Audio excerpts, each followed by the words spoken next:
For our project, we are going to explain several evolutionary topics with the context of mammalian jaws as a case study. We will be connecting the case study to the topics we've discussed in class, such as phylogenetic trees, common ancestors, natural selection, and mutation. The article we analyzed was called "The Role of Miniaturization in the Evolution of Mammalian Jaw and Middle Ear." Our main takeaways include the development of a second jaw and jaw fusing into a single bone. This evolutionary adaptation maximizes bite force while minimizing jaw stress. Additionally, some of the other bones that were originally part of the jaw migrated to the middle ear to aid in hearing. Also, the dense bones evolved into much more delicate bones. Phylogenetic trees were used in this study as evidence to show long-term changes in the jaw bone as evolution took place. Let's review different parts of the phylogenetic tree. The lines being drawn currently are called branches. They are lines that represent lineage.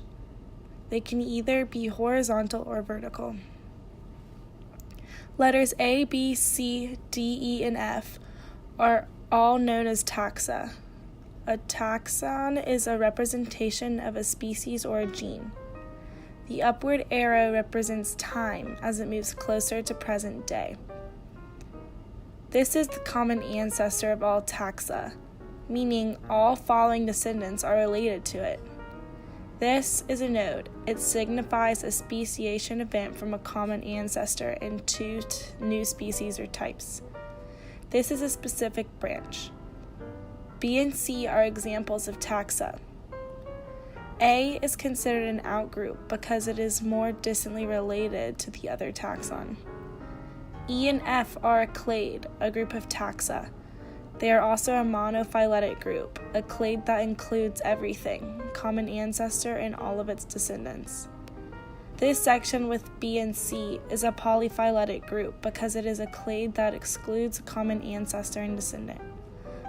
Lastly, this section with A is a paraphyletic group because it's a clade that excludes one or more descendants. Let's take a look at Figure 1 in the phylogenetic tree from the article. It can be seen that more muscles are being used in the bottom section of the image. Absolute joint reaction forces are not affected by morphological changes in the jaw joint. However, relative bite forces are affected by morphological changes in the jaw joint and decrease in synodots. Natural selection is an important concept in this article as well.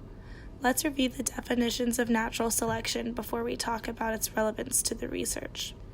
Natural selection is a form of evolution that favors one species over another. It aims to increase the fitness of an environment. Darwinian fitness is the idea that organisms that best match their environment will have relatively greater survival and reproduction of their alleles into the next generation. Lastly, let's take a look at the requirements for natural selection. The first being, it must be a variable trait. The second being, it must be a heritable trait. Third being, there must be selective pressures.